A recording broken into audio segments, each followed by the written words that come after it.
Friday, October 25th, 2019. Hanson Realty's Halloween party at the Magnolia Hotel in downtown St. Louis. Chris showed up late to the party. He was surprised to be here at all. Ever since Sarah, his first wife, had been killed 5 years ago by a drunk driver driving between parties, Chris had hated any Halloween party. For the past 4 years, whenever his now wife Steph asked, he always offered to watch the kids so she could go, but the pain still got in the way. A couple times, she'd made excuses to her boss and stayed home too. This year, Chris decided it was time to stop mourning Sarah and rejoin the party. No pun intended. He didn't tell Steph he was coming because he wanted to surprise her. He had been planning it for months and had even asked one of his cousins to help him with his costume. His cousin was a professional cameraman and had connections in the costume and special effects departments in the movie industry. Chris talked to Corey about getting him a Mandalorian costume. It was a big hit. No one else had any of these costumes on sale yet. The series doesn't premiere on the Disney Channel until next month. But Chris has always been a huge Star Wars fan and fell in love with the character as soon as he saw the very first trailer in August. Luckily, thanks to Corey's connections, he was able to put together a very compelling copy. Chris loved that the helmet would allow him to roam the party anonymously until he could surprise Steph.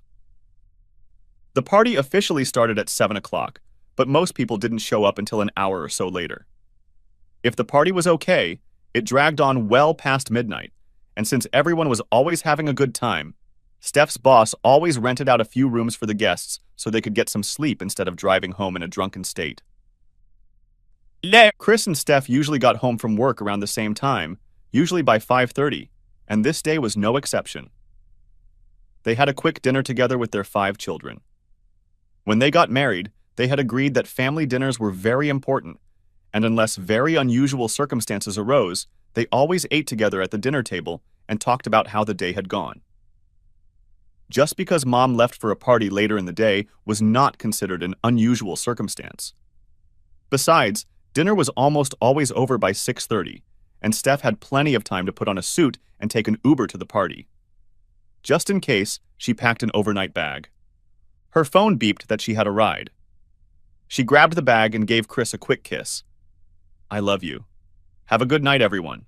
Maybe I'll see you in the morning." Chris watched through the front door as she got into her Uber and then turned to the kids. "Daniel and Caitlin, can I talk to you two for a minute?" Caitlin was the first to respond. "Sure, Dad, what's wrong?" "Well, I didn't want your mom to make a big deal out of it, but I plan to surprise her at her party." Daniel nodded and said, "Really? That's cool. But that means I need the two of you to watch the sisters. It'll probably be an all-nighter." Caitlin smiled.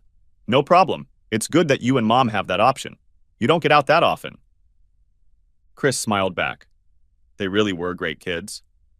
"Thanks, guys. I think I should go change." 20 minutes later, he came down in full Mandalorian costume, and it was obvious the kids were impressed. Daniel was the only male in the house, and he was immediately jealous. "Where did you find that? I didn't know there were more like that, and it looks so real. I was expecting something cheaper." "My cousin Corey brought in his special effects specialists, and they custom made it for me. It was a little pricey, but definitely worth it." "Oh, wow. You should let me wear this sometime. It's so cool." "I think we can arrange that, especially after you watch the girls tonight. Behave yourselves tonight. Mom and I will see you tomorrow." Chris decided to drive to the hotel in his car. He knew he would be staying with Steph after the party, and having his own car meant they could go home at their leisure in the morning. He pulled into the large parking lot located on the next street over from the hotel, but decided to leave his bag in his car overnight.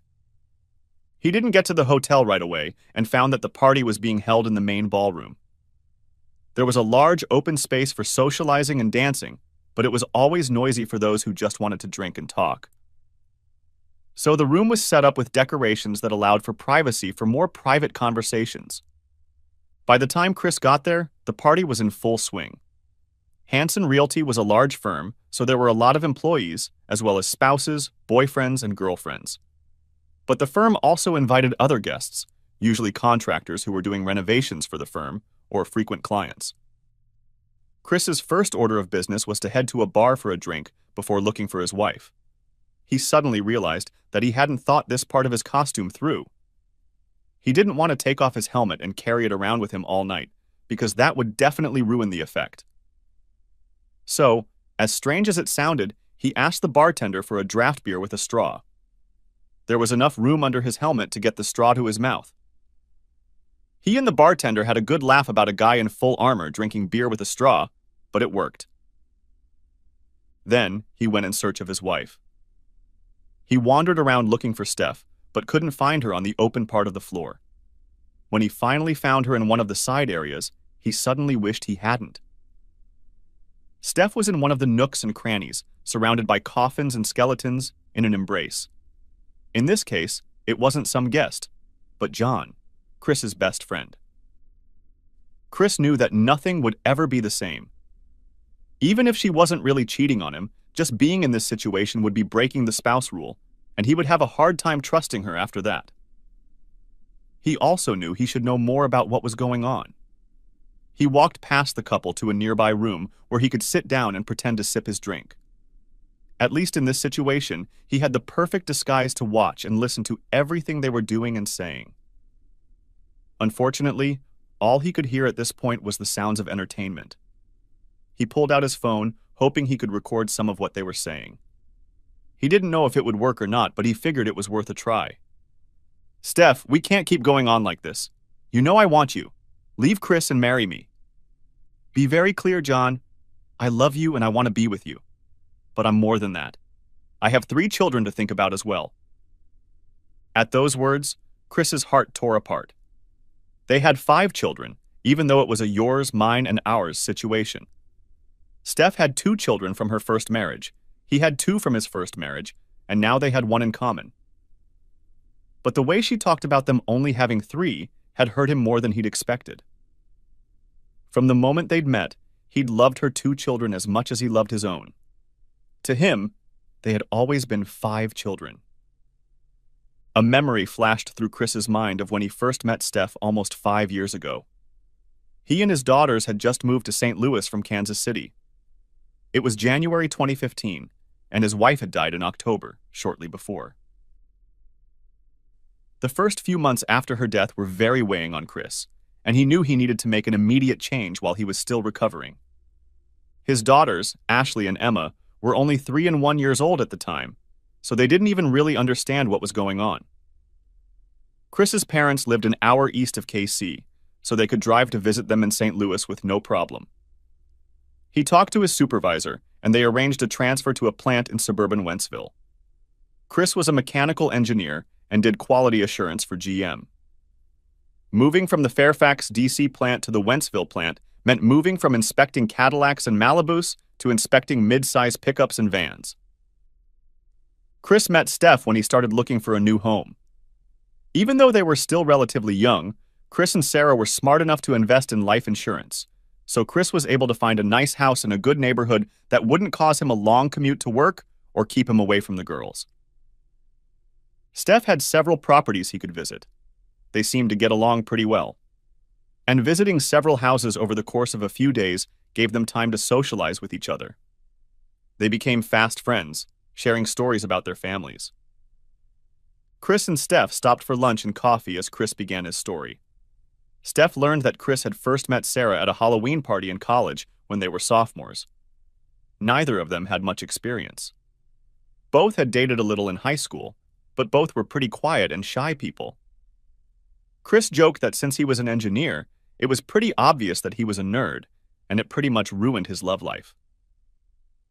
Sarah wanted to be an elementary school teacher more than anything. She really wanted to teach kindergarten or first grade. Of course, she joked that being a teacher automatically made her a nerd, so she and Chris were perfect for each other. On their third date, they decided to be exclusive. The funny thing is, they didn't really need to make that decision because neither of them had ever dated anyone else in college. That same night, they swore their love and gave each other their virginity. "I don't know why I'm sharing all this with you. I've never shared it with anyone else." Steph smiled at him as he continued. I guess I just needed to talk it out. I'm glad you did. Chris continued. For the rest of our college years, we were inseparable. The only time we were apart was during classes. We spent all our evenings together as if we were already married. We'd have dinner together, talk about the day, review what we'd done in class, and then we'd usually go to bed and make love. Eventually, we graduated, and the next month we were married. By the fall, Sarah was pregnant with Ashley.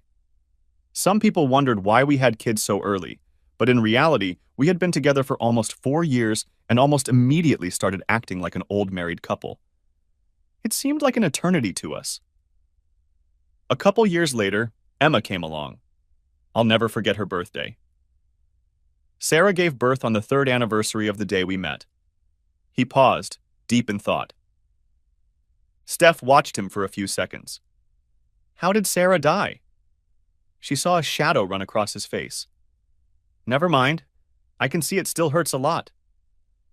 No, it's fine. Again, it seems to help to talk it out. I haven't had anyone to talk to about it. He paused again, seeming to gather courage. It was late October, and we were having a quiet evening at home. Sarah got up to change Emma's diaper and realized it was the penultimate diaper in the house. We were usually so good about always having an extra package. Of course, we knew it wouldn't be enough for all night and the next morning, so Sarah headed to Walmart to buy another package. It was already 10 p.m. I offered, but she said it was her fault for not paying attention to how many we had. She was on her way home when her car was hit by a drunk driver. He was on his way to the pub for Halloween. Ironically, they held it a week early because they didn't want anyone to risk drinking and driving when the kids were trick-or-treating. That's terrible. Yes, my lawyer managed to get a nice compensation from the pubs involved because they published that little bit of information. He convinced them that it proved their guilt. The good news is that I'll be able to use the money to hire a part-time nanny for the girls. I guess that's one good news. I guess, but I'd rather have Sarah back. How about we get back to looking? Let's create some happy memories for you and your girls. After looking around at half a dozen more houses, Chris found one he really liked. It had 5 bedrooms and a large backyard. He figured that eventually each of the girls would have their own room, plus a nice guest room and maybe a home office or playroom. He especially liked the fenced yard, where the girls would have a place to run around when they got older. Well, I guess you won't be needing me anymore. That's not true. You've become a good friend, and I'd really like to see you once in a while just to talk. That would be great. Would you like to have coffee in a day or two? They're letting me stay part-time for the rest of the month so I can get settled in. How about Wednesday in the middle of the day? I won't have to pick up the kids until 4:30 that day. They have after-school clubs that day. That sounds good. Meet me at your office around 1:30? Great. I'll be ready and waiting. But this time you have to tell your story. I don't. I have great kids, but their birth was pretty painful. That's okay. You don't have to share, but I'd really like to know more about my new best friend. Well, since you say so, I guess I'll have to share. Chris picked her up at 1:30 on Wednesday. As soon as she buckled her seatbelt, Steph suggested, Let's not have coffee. The day is just fine, even if it is the last week of January. Let's go to the Missouri Botanical Garden. We can have coffee there and walk around the garden while we talk. Besides, eventually you'll want to take your girls there, and you need to know all about it. Sounds good. For the first few minutes, they just walked around. Finally, Steph took a deep breath and began. My life has always been a little complicated. My mother was a huge mess. She grew up in a pretty sheltered household and rebelled right after she went to college. She started drinking and sleeping with everyone she could. My birth certificate says, Father Unknown. Wow, I didn't realize they actually did that. Apparently they do sometimes, especially when there's no other option. Anyway, my mom's college career ended abruptly, and she came home to my grandparents to give birth to me. My grandparents are my real parents. During her pregnancy, my mom managed to quit drinking. As my grandmother told me, getting her clean was a real challenge. She became addicted very quickly. What they didn't realize was that she went back to it almost immediately after I was born. Steph was silent for a few seconds to gather her thoughts. The problem was that Mom started selling herself to make money for booze. When she was arrested the second time, my grandparents insisted she go to rehab. They also legally took temporary custody of me. As you can imagine, that didn't change anything. When I was 2 years old, she was arrested for the third time and sent to jail. Then, my grandparents got permanent custody. My mom died in prison a few years after that. I was 4 years old at the time. Her heart weakened after what happened, and it killed her. I'm so sorry, Steph. I mean, it didn't matter because she was never a part of my life. She was always more of a distant aunt who visited me from time to time and was a bit of a mess. But she was still my mother, and it hurt that she didn't love me enough to be with me. Again, I'm sorry. Life was pretty good when you were a kid. Instead of being Daddy's little girl, I was Grandpa's little girl. He was such a wonderful man. I know he spoiled me to death, but we had a great time. I love my grandmother, but she doesn't compare to my grandfather, and I's love. What happened? He had a heart attack right before my 18th birthday. Like you and Sarah, it was the week before Halloween. I'm sorry. I guess he and I are in the same club that no one wants to join. Yeah. Anyway, I was lost for a couple months, looking for someone to love like my grandfather loved me. Unfortunately, I found Mark. We dated a few times in junior high and high school. As we got older, I got pregnant. Mark and I were married a week later at the courthouse, with only his parents and my grandmother as witnesses. We lived with my grandmother for about 6 months. In September, Daniel was born, and the three of us moved into a small apartment. Mark worked for a construction company building houses. A little less than 2 years later, Caitlin was born. Things were good for a while. I mean, things were tight, but I thought we were a happy little family. It wasn't the best way to start life, but I really loved Mark, and our kids were great. So what happened? Shortly before Caitlin's 5th birthday, Mark just left. He didn't say anything. He just went to work that morning as usual. I took the kids to school as usual and went to my job. That fall, I started selling real estate. At the end of the day, I picked up the kids and went home to make dinner, but Mark never came home. I made some excuse for the kids and sent them to bed at the usual time, and then I started calling a few of Mark's friends. I hadn't heard from him. Then I called his boss, but he said Mark hadn't even shown up for work that morning. Really? At that point, I started to panic and called my grandmother. She called Mark's parents, but they hadn't heard anything either. The next day, I went to withdraw some money from the ATM to buy the kids dinner, but found that Mark had taken all but $100. That's when I called the police. They said there wasn't much they could do, but they filled out a missing persons report. I'm just shocked. How could someone do that? Eventually, I did find out. About 3 months later, the police found him. They arrested him in Texas. He killed a couple he was robbing. All he got from them was $218. Of course, in Texas, murder is taken very seriously. He was quickly convicted and is serving 2 life sentences.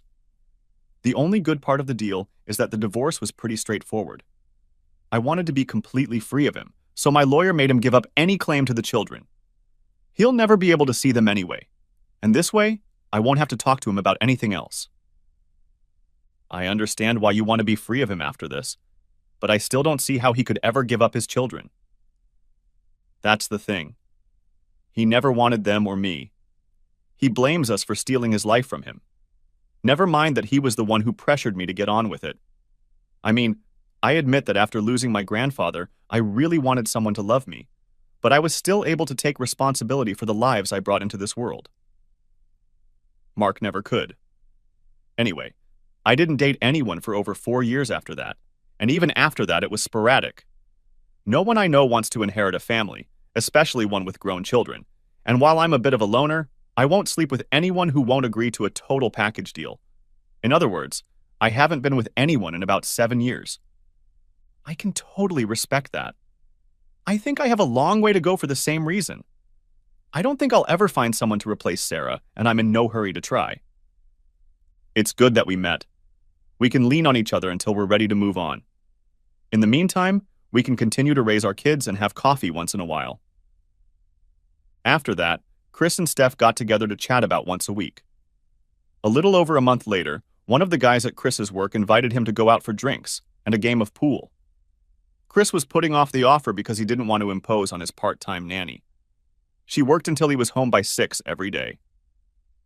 Chris had mentioned it to Steph during their weekly coffee, and she had quickly offered to watch his daughters so he could go for a walk. He'd been hesitant at first, but decided it was time to make at least one more friendship. As soon as he dropped the kids off at her house, he was greeted by Daniel and Caitlin. He was surprised at how polite they were, as well as how eager they were to meet Ashley and Emma. Of course, Emma was only a year and a half old, so she didn't realize what was going on, but Ashley had very quickly latched on to the two older children. The age difference was pretty significant, but Daniel had brought some of his Legos to play with, and Caitlin had brought some books to read to the girls. Chris watched them play for a few minutes and then thanked Steph for doing it. He told her that he wouldn't be long, but she insisted that he take as many as he wanted. Chris and John spent about 3 hours at the bar talking and playing pool. In fact, Chris only had a glass and a half of beer, but he had a great evening socializing with his new friend. Over the next few years, they got together regularly at the bar to shoot pool or throw darts. During the warmer months, they played golf about once every 2 weeks. By the end of February, Chris and Steph had moved on to having family dinners at one of their homes at least a couple times a week. By April, they decided that they were dating by default, although they did nothing more than hug and kiss. One May week, Chris asked Steph to take the kids out for a Friday and Saturday night. His parents were going to be visiting for a few days and were willing to watch all the kids. Chris wanted to give Steph a romantic weekend away. It was their first time sleeping together. Over the next few months, they continued to spend more and more time together, though both were hesitant to take the next step.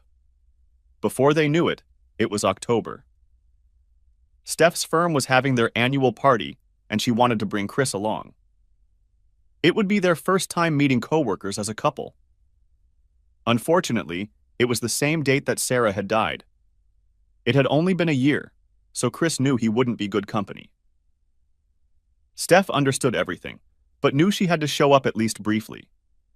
Chris practically insisted that she go and watch her kids while she was there.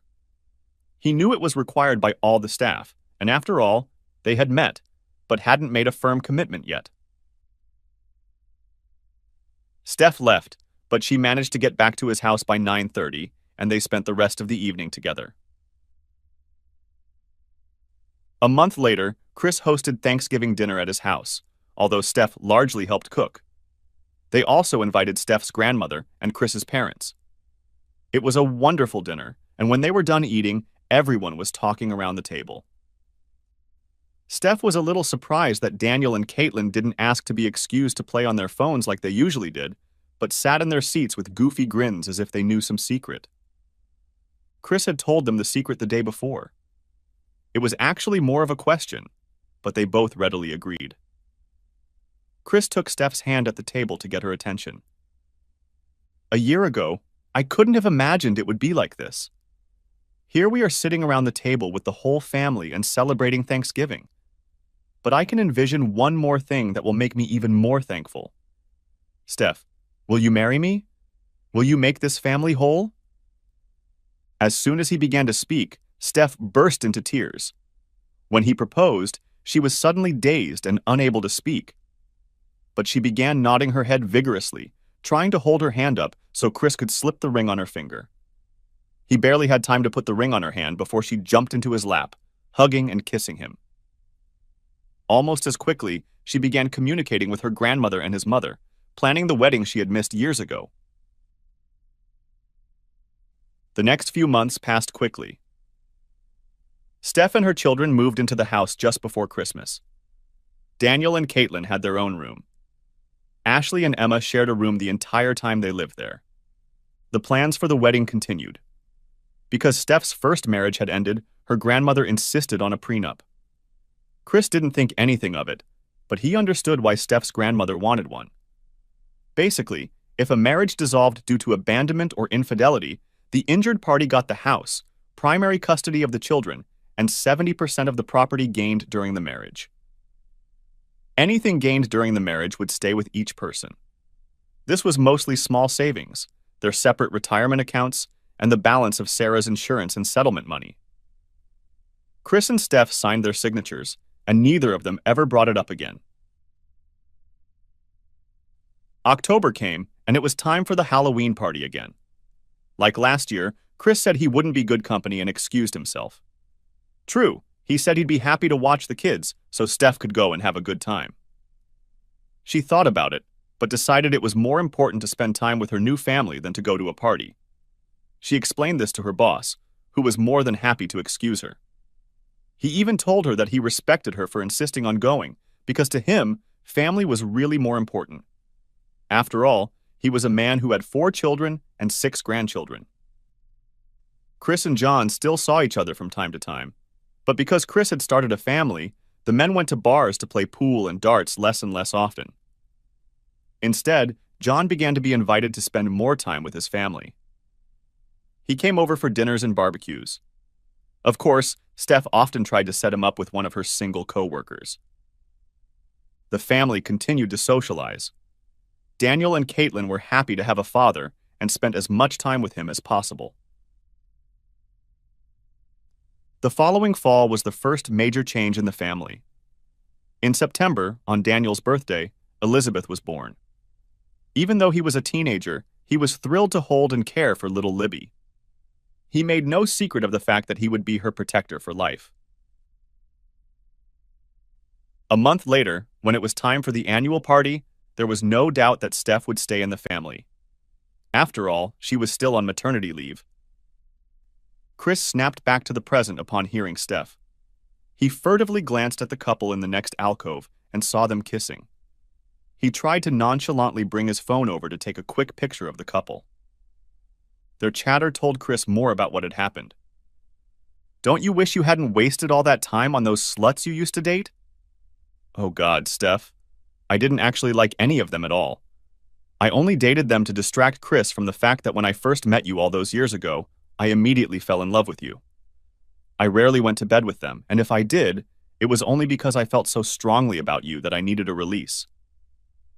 I have to admit that over the last year when I've entertained Chris, I've usually thought about you. Do you still love him? Do you really want to know? You're not jealous, are you?" she teased. "Honestly, I'm not sure I loved him.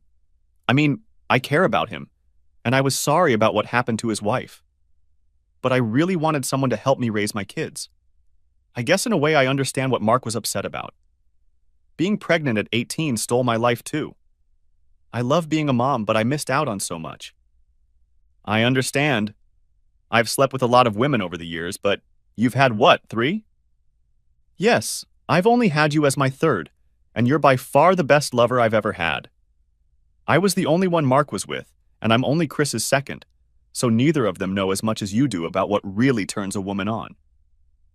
I guess I can forgive you for all those women, since it made you a better lover for me." "Come here, sweetheart. I'll show you what kind of lover I can be." "Oh, John, maybe we should move this to my room?" exclaimed Steph, somewhat panting. "That sounds wonderful, but we mustn't be seen leaving together. Give me the key and I'll go upstairs. You do a little socializing, make your excuses to your boss, and meet me in my room in 15 minutes or so." "Sounds good to me. It's room 812. See you in a few minutes, lover." "Go, hot little minx." Both were oblivious to the seething, broken Mandalorian, listening to their conversation. A plan began to form in his mind. He stood up and quickly made his way to the front desk. He hated to take off his helmet when someone could see it, but he needed the desk to give him another room key. He simply explained that his wife had both keys and he couldn't find her at the party, but he really needed to get into their room. Surprisingly, he only had to show his ID. Since the credit card Steph used to book the room also had his name on it, he was happily given a new room key. Now all he had to do was wait about 30 minutes for the party in room 812 to begin. He put his helmet back on in case he ran into anyone he knew. Half an hour passed. He walked quietly to the room and tried to listen through the door to see if it was time. He wasn't sure, but from the sound of it, the time was right. He took off his helmet and placed it outside the door. He didn't need to keep anything extra in his hands, and he was afraid he might drop it if he saw what he expected to see. He pulled out his phone and opened the camera app, then swiped the keycard across the lock and heard the door click shut. Carefully, as quietly as possible, he opened the door and stepped into the room. It was obvious that Steph had done her best and gotten a suite. Through the open French doors, he could see the bedroom to the left. However, even though he was not in the same room, he slowly closed the main door behind him. He was afraid that if it closed loudly, they would get spooked and bolt before he could get a clear shot. Nothing could have prepared him for what he saw on the bed. John was no different from him. He was just shocked to see his favorite woman having fun with another man. They were so engrossed in each other that they didn't even notice he was watching them from the living room. After recovering from the shock, Chris started filming the video, taking multiple shots at the same time. He didn't say anything. He just sadly turned and walked out of the room. As he walked outside, he didn't make sure the door closed loudly, but figured they were so busy they probably wouldn't notice. He picked up his helmet from the floor, put it on to disguise himself again, and quickly headed for the stairs. In the room, Steph and John heard the door close. After staring for a few seconds, John still stood up and walked to the door. He didn't open it, but looked through the peephole. Seeing nothing, he shrugged and went back into the bedroom. I don't know. There's no one there. It must have been the next room. It just sounded like it was our door. Weird. Chris walked quickly to the car, finally taking off his helmet. But as soon as he buckled his seatbelt, his emotions came rushing out. He knew he loved Steph, maybe not as much as he loved Sarah, but it was still a reality. And now he was shattered. In many ways, it was worse than losing Sarah. She hadn't chosen death. She had been taken from him. Steph, on the other hand, had chosen to betray him. Several times while driving home, he realized he was distracted and not paying attention to the road. He was lucky he managed to make it home alive. Leaving his helmet and overnight bag in the car, he made his way through the garage door and dirty room into the kitchen. He almost bumped into Daniel, and it made him slow down. Dad, what's wrong? I wasn't expecting you home today. Chris just stared at him dumbly. Dad, you're scaring me. Where's Mom? Is she with you? Chris couldn't say anything, but he started crying again. Daniel pulled him to a chair in the kitchen and sat him down before he collapsed. He took a glass and filled it with water, setting it on the table in front of Chris. Unfortunately, his father continued to sit there in shock until Daniel said, "Let's get you out of that armor." He pulled the clasps and began to remove the various parts of the suit, relieved that it was designed to be easily worn over a t-shirt and tights. Come on, Dad, talk to me. What's got you so upset? Chris took a deep breath and said, barely loud enough to be heard, Your mother is cheating on me. Daniel stopped what he was doing and froze for a second. Are you sure? I saw it. I took a picture of it. Who is she with? With John. Shit. Daniel. Sorry, it came out, but that doesn't make it any less appropriate. I don't like it when you use that kind of language anyway. Daniel laughed lightly. Chris looked at him with a puzzled expression on his face. Daniel explained, Well, you have to admit it's kind of funny. Your life is falling apart, and your first thought is how to get me to be more polite. It was Chris's turn to chuckle. Yeah. So what are you planning on doing? Not that I have much of a choice. From what I can see, this has been going on for months at least. Not to mention I've heard her say she never really loved me. She was just looking for a father figure for you and Caitlin. He wiped away the tears on his cheeks again. And now she's going to leave me and take you, Caitlin and Libby. Not if I have anything to say about it. He took his seat at the table. Daniel, she's your mother. I know that and I love her, but for the past few years I feel like she's resentful of me. Like I stole her life from her. Chris wanted to tell Daniel he was wrong, but he'd heard Steph say pretty much the same thing earlier that evening. Even if that were true, I know your mom still loves you. In her own way, but that doesn't mean she doesn't resent me. From what I've heard her say about me, I can't say there isn't truth in what you're saying. They both stared at the table in front of them. Anyway, I guess I'll have to get a lawyer to decide how we split everything up. Your mother will be home tomorrow morning. I think I'll take you kids to Grandma's first thing. I wish I could be here, Dad. I know, and don't worry, you'll get your say. But I think I'd like to meet her alone first. It might be a little ugly, and I wouldn't want the girls around in that case. I understand, Dad. And for that matter, I guarantee things will be awful when I meet her. I really can't believe she did this to us. Wait a minute, Daniel. She's cheating on me. She told John she has kids, so I know she loves you. Maybe she does, but she's still destroying this family, and that includes all 7 of us. He thought for a moment. Actually, it's more than that. I love all 3 of my grandparents, and if Mom plans to keep you, how often will I get to see your parents? Probably never. And that's very unacceptable to me. Daniel, I know I've only known you for a few years, but it's things like this that make me love you even more. But I also legally adopted you, so I'll have visitation rights, and I promise you I'll make sure you spend as much time as you want with your grandparents. Thanks, Daddy. You know I love you too. What do you say we try to sleep in? You help me take your sisters to Grandma's in the morning, and then we'll see what happens. Chris had no idea what kind of night Daniel had had, but he didn't sleep at all. It seemed amazing to him that he could be so sad and so angry at the same time. He really did love Steph, and to find out that it was all an act on her part was heartbreaking. The next morning he was in the kitchen, making pancakes for the kids before taking them to Steph's grandmother's house. Suddenly he was hugged from behind by Caitlin. "Oh, Daddy, I'm so sorry. What are we going to do?"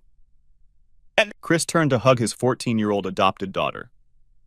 "I guess your brother told you?" He looked at her tear-drenched face as she nodded. "Just know that I love you, and I'm going to protect you from all of this as much as I can. Nothing will ever stop me from loving you." How could she do this to us? I don't know, sweetheart, but we're going to be okay no matter what, okay? She still clung to him, but nodded her head. You and Daniel didn't say anything to Ashley and Emma, did you? I wanted to, but Daniel told me to wait. He's right. I need to deal with your mother first. Then we can talk to the other girls. After breakfast, I want to take all 5 of you to Grandma's for a while so I can talk to your mom about what needs to happen. Daddy, isn't there some way to make this go away? I wish there was, but after what I saw and heard last night, there's no way I can get over it, and there's no way I can ever trust her again. Caitlin said nothing, but gave another subtle nod of her head. Why don't you help make breakfast for everyone? You work on the pancakes for a couple minutes. I'll call your grandmother and see if it's okay to bring you over to her place. As she started cooking, she was able to recover a bit, and Chris went out into the living room to call Steph's grandmother. He explained that he needed some alone time with Steph, and she replied that she would be happy for the kids to come over for a little while. She was 80 years old, but was still very active and loved watching the kids. Around 9:30, all the children were fed, washed, dressed, loaded into the van, and arrived at Catherine's house. She enthusiastically greeted the children, listened to their updates on what they were doing at school, and then sent them to the family room to watch one of the many Disney movies she had on hand. Ashley, Emma, and Libby went off to another room while Daniel and Caitlin stayed back. Kids, why don't you watch the younger girls while I talk to your father for a few minutes? Actually, Grandma Kate, we want to talk about what's going on too. Catherine looked at Chris, but he didn't say anything back. She could see the sadness and anger in his eyes.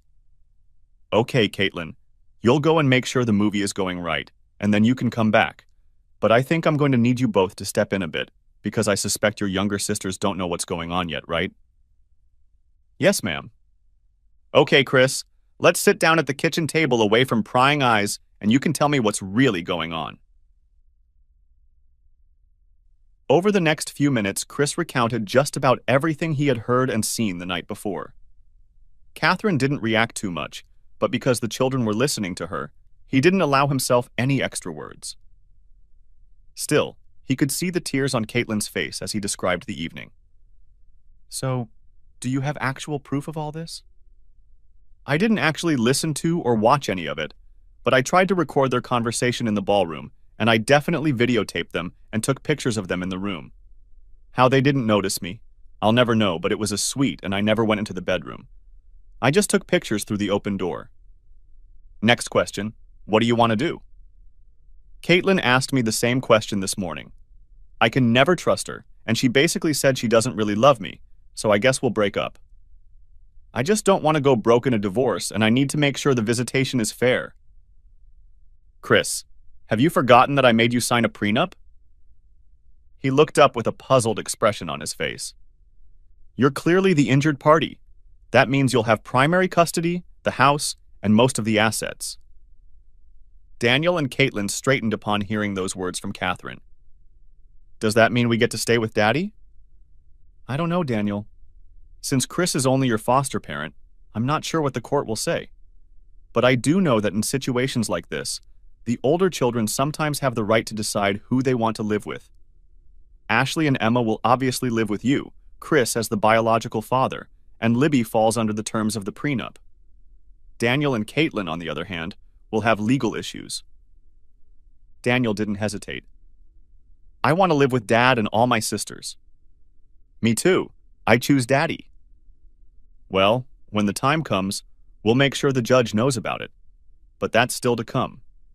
You may change your mind before then. Daniel and Caitlin shook their heads negatively. Well, we'll see. We talked some more about the immediate plans, but then Chris decided it was time to go home and wait for Steph. He expected her around noon because that would be shortly after the usual departure time, but barely had he walked in the door at 11 when a text from Steph arrived on his phone. Having a long chat with one of the girls, she's contemplating breaking up with her boyfriend. Needs support. I'll be home for dinner. Love, Steph. Chris thought, yeah, sure. Why do I think you're the girl who's contemplating breaking up? He typed, do whatever you want. We'll talk when you get home.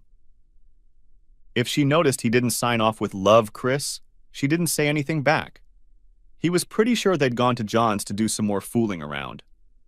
He decided he had a little time to check his notes and see what he had caught. He uploaded them to the cloud and then sat down at his laptop to listen to the recordings made in the ballroom. The microphone picked up quite a bit of extraneous noise, but he could still hear the two lovers discussing their feelings for each other and for him. As for the video and pictures, he only glanced at them to make sure they were recorded correctly. He didn't feel like watching it again at all. It was painful enough for him to see it live. Watching it again only pissed him off even more. Since he had a few hours to spare, he decided to start collecting Steph's clothes and personal items that clearly belonged to her. Anything he thought he might need, he deliberately left alone. That would have to be dealt with in the settlement agreement. It didn't take long to fill the suitcase. He made sure to leave the one he always used when traveling. No sense in giving her this one. Luckily, they had several plastic containers to store things in. Many of them were already filled with her clothes. She had spent the weekend the day before changing out her summer and winter clothes. Each time he filled a container or suitcase, he carried it out to the garage and stacked it along the wall. Standing there, he realized he had a problem. Steph usually drove the Traverse, and he could easily fit them all in when they went somewhere. He had a Silverado truck, a car seat for Libby, and a booster for Emma. But if Daniel and Caitlin went their own way and stayed with him, he wouldn't be able to fit them and all 5 kids in his cab. Maybe it was time to buy a Tahoe. He could keep the truck to haul stuff, but an SUV would be better for the family. He glanced at his watch. Remarkably, it was still a little over an hour. He called the elevator to take him to the Chevy dealership. With any luck, he could return with a new car before Steph got home. 3 hours later, he was home with a brand new Tahoe. Thanks to the fact that he was a GM employee and the fact that he was willing to pay cash, he was able to get a favorable offer. He transferred money out of their savings, but decided it didn't matter. Since he was to receive 70% of their estate, He decided that the new car would be considered part of that estate. He loaded Steph's things into the Traverse and put it in the parking lot on the street in front of the house. Then he pulled the new Tahoe into the garage and moved the booster seats from the truck into the SUV. By then, it was about 5 o'clock, and he figured Steph would be home soon. He was somewhat relieved. Being busy all day kept him from dwelling on the pain of realizing his marriage was over. He was just pouring himself a glass of iced tea when the front door opened. "Honey, why is my car parked outside and why is it full of boxes and bags?" "Just because you're moving." "What are you talking about? Why would I be moving?" "Well, I've decided that since you really want to be with John, our marriage is over and you're leaving. I packed up all your clothes and most of the other things that clearly belong to you and loaded them into your car. Anything else you want, we'll probably have our lawyers handle." "Oh my God. How did you find out? What do you mean by lawyers?" "Well, my dear, when people get divorced, they usually have lawyers." He paused for a second and went out into the family room. He returned very quickly, carrying his helmet in his hands. "As for how I found out, I was there." "Oh my God. You were right there with us. I'm so sorry you had to find out that way." She certainly didn't seem shocked that he'd brought up the divorce. "I guess we have nothing more to say. You're obviously not as upset as I am, so I think what I heard last night is true. You never really loved me." "Oh, Chris, I care about you and I'm drawn to you because of what happened with Sarah. But no, I don't think I've ever really loved you." "Well, that's just great. I'm a really happy person. Maybe it's time for you to just leave." "Wait, why do I have to leave? I love this house. When I showed it to you, I was hoping I could live here and keep it. Why don't you just move out? I'll need it to raise my kids." "Steph, you're forgetting two very important things. First, this is my house. I bought it before we even started dating. Sure, you showed it to me and probably hoped to live here, but it's not yours. We never changed the deed to put your name on it, so it definitely belongs only to me.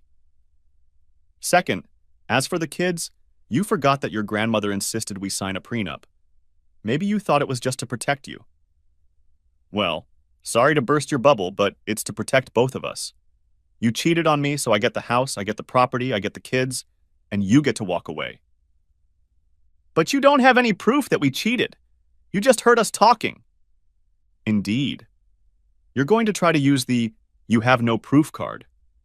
You may think you've planned this so carefully, but you really haven't. The number 812, right? Nice room, but you didn't pay attention to who else was in the room. All I had to do was show my ID at the counter and I got another key card. Do you want to see the video?" Steph was beginning to show shock. "You were actually in the room? Was that really our door that closed?" "It was when I was leaving. I came in pretty quietly, not that you both noticed. But when I left, I didn't care if you heard me. I guess it didn't matter much, since you spent all night and all today with him." "I'm so sorry, Chris. I never meant to hurt you." "Well, you did. It hurts a lot." For a few moments, they both stood like that. Chris stared at her intently. Steph couldn't look him in the eye. Her attention was fixed on the ground. "I think it's time for you to leave. I'm going to see a lawyer on Monday to start the process." Steph nodded her head sadly. As she headed for the door, Chris heard her snort a couple times. Any other time, he would have hugged her and comforted her. But not today. He even felt a little angry, like he'd been manipulated the whole time he'd known her. "The kids are at your grandmother's. I'm going to head over there in a few minutes to bring them home. If you want to talk to them for a few minutes while they're there, that would be fine." "Hey!" She turned to him and he could clearly see her tear-drenched face. "Thank you," she said in a breaking voice. "You might want to recover a bit before you get there." She nodded and walked out the door. Chris sipped his tea and called Catherine to let her know what had happened. He told her that Steph was probably on her way there now to see the kids. He would give her a half hour to get there, and then he would be there to take the kids home. Catherine sighed. "Sounds good. We've already eaten. Daniel and Caitlin have been pretty low-key all day, and the younger girls are starting to realize that. They're all pretty quiet." "No surprise there." So what's next? I spent part of the day gathering her clothes and personal belongings and loading them into the car. Where she's going to live, I don't know, and I'm not sure I care. She can stay with me for a while if she wants to. I don't know if she'll want to do that or if she'll just move in with John. I think she spent all day with him. She didn't get to the house until around 5. If she wants to see the kids, I'd rather it happen at your place. I don't want them around him, at least not right now. I think if they are together, the kids will have to spend time with him. Right now, I think I feel more betrayal from his side than hers. It sounds weird, I guess. I'm not sure I realize that. I don't either, actually. I guess just because he spent so much time talking about other women he was dating and introducing us to them, there's no way I expected my friend to start stalking my wife. Okay, I understand. But her betrayal was really just as deep. I mean, she told you all those years ago that she loved you, and now you find out she didn't really mean it. Yeah, that hurts. Well, I'd better talk to Daniel and Caitlin before she gets here. I'll ask them to be a little polite, especially in front of the younger girls. Thank you. I hope they don't make a grand scene. It wouldn't do anyone any good right now. Chris stood around for about an hour before heading over to Catherine's house in the new Tahoe. To say the kids were surprised is an understatement. When they got back to the house, the older kids hid in their rooms, leaving Chris alone to put the girls to bed. He grinned at the thought that he'd better get used to this. This would be the new normal. Things were developing just as Chris had expected. His lawyer was thrilled with the prenup. It was drawn up fairly rigidly, and he didn't expect any problems. He was a little surprised that Daniel and Caitlin wanted to stay living with Chris. As the adoptive parent, Chris had visitation rights, but this was the first time in the attorney's practice that the adopted children wanted to stay with the adoptive parent rather than the birth parent. It was this part of the case that upset Steph the most. She broke down completely when the children told her they no longer wanted to live with her. Her emotions were mixed.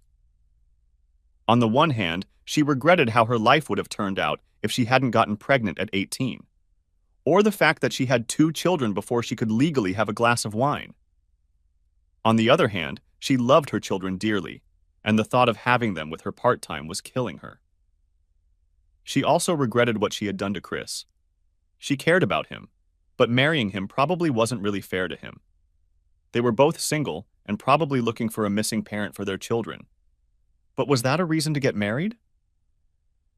Chris spent the next few days talking to the kids, emphasizing the importance of them not pulling away from their mom completely. I understand that you're mad at her for this, but she's your mother, and before all of this, I don't think she ever thought about the fact that you might not choose to be with her. Please don't destroy her. I can't live with her anymore, but that doesn't mean I don't care about her. Yes, Dad, I realize that, but it just pisses me off when I'm around her. Maybe I should seek counseling for all of us. Maybe for your mother, too. Maybe it would help us all get over the resentment and adjust to the new reality of living in 2 different homes. I just wish she would see all of us kids as one family. I love all 4 of my sisters equally. It annoys me that my mom doesn't want to spend time with Ashley and Emma, and the girls don't understand why she's so cold to them. If she keeps this up, she's going to push Caitlin and I away too. I'll do my best to make her realize that. Another reason for all of us to get counseling. The next few weeks went about as well as could be expected. They received counseling in various combinations. Chris, Daniel, and Caitlin received individual counseling. Daniel and Caitlin were surprised at how much anger they still carried within them over being abandoned by their biological father. Their anger at their mother grew partly out of that. Chris needed to work through his issues surrounding the loss of Sarah and Steph. To learn how to function as 2 families now, the 4 older children met with a counselor and Chris one week and Steph the next week. Everyone trusted that Libby would adjust to what her siblings were doing, and she loved having Grandma Kate alone with her. In the end, counseling helped them realize that the idea of shared custody was in the best interest of all the children. No matter what, the 5 children would live together no matter what house they stayed in. For the time being, that meant they would be living in Chris's home most of the time. When Chris packed her things, Steph stayed at her grandmother's house for a few days at first. John quickly convinced her to move into his apartment. It was a nice place, and Steph was the realtor who sold it to him. Unfortunately, the apartment only had 2 bedrooms, so there was no place for the kids to stay. The other problem was that once Steph and John started living together full-time, their relationship started to change. Anyone who has ever been in a relationship knows that the beginning of a relationship brings a lot of joy. But once a couple starts living together, the flaws in the relationship become more noticeable. It wasn't long before the couple started having serious disagreements over nothing. Steph took it very hard. John was becoming more and more like Mark. He was almost expressing regret that he wasn't living the bachelor life. Part of Steph was beginning to realize that maybe she had made a mistake. Certainly, life with Chris was more peaceful. They did feel comfortable as an older couple. With the children coming along, there wasn't much excitement as there would have been if she was still single. True, she saw the kids for a few hours each weekday. Since there was no room in John's apartment, they had arranged for Steph to pick up the kids from the time school ended until 8 o'clock in the evening each weekday. Chris would leave them overnight and on weekends. If Steph and John got a bigger apartment, they planned to alternate weeks. John and Steph had a big fight about not being able to do anything on weekday evenings because of the kids. Steph reminded him that he knew she was one with the kids, and that was an integral part of parenthood. After the second week, John found a way to stay late at work. Steph could smell the beer in his breath and knew he was avoiding the kids. Regret appeared more and more often in Steph's thoughts. One Tuesday night, dropping the kids off at Chris's house, she asked him for a minute. "I need a favor." "What can I do for you?" "I need you and the kids to help me move into my grandmother's house this weekend." "Why? Is there something I need to worry about? Is John doing okay with the kids?" "Well, let's just say that living together full-time doesn't quite live up to the fantasies I had in mind. John and I are breaking up." "I'm sorry." "Do you think we have a chance to start over?" "To be honest, no. I think we can be friendly with each other, but I don't think I can trust you again. Listening to you talk the other night just killed that part of me. Even if we started over, I'd always wonder if you really feel something for me, or if you're just looking for a father for our kids." "I understand. I don't like it, but I understand." She hesitated for a second. "You know, for the record, I did have feelings for you. I'm not such a good actress. I mean, I know what I said to John that night, and to be honest, what I've said to him on many nights, but I don't think what I said was true. My therapist and I have discussed this a lot. We think I was just taken over by the new relationship, and to avoid feeling guilty, I minimized the feelings I really had for you. Yes, I understand how that could have happened, but it would still be very hard for me to get over it. Not to mention that my therapist and I think I really need to spend some time alone. She thinks I was afraid of being alone with 2 small children and haven't worked through my grief. I need to do that and work on forming my own identity. In other words, I can go out and spend time with friends, but I need to refrain from new relationships for a while. There's no need to rush things, and since the kids don't distract me, I don't think that will be a problem." Steph nodded her head, looking a little sad. "So, we're continuing what we've been doing with the kids, only we're moving in with your grandmother instead of John." "Yeah, for now. I might start looking for a place to live. It would be nice to keep the kids for a longer period of time. It'll be a while before I can afford it. The prenup really screwed me up in that regard." Epilogue. Steph found a decent 4-bedroom house about 6 blocks from Chris's house. It was close enough that they could walk in good weather, and there were no issues with the kids' schools. Steph, for her part, had earned a reputation as an ice queen. She rarely dated, and when she did, she was sure to make sure that the children came first for her. The biggest change came with Chris a few years later. When Libby went into 2nd grade and most of the parents went to a meet the teacher night at her school, Chris was fascinated by his daughter's teacher, Miss Emily Carter. Not a week later, they ran into each other at the grocery store and talked for 20 minutes next to baskets of onions in the produce department.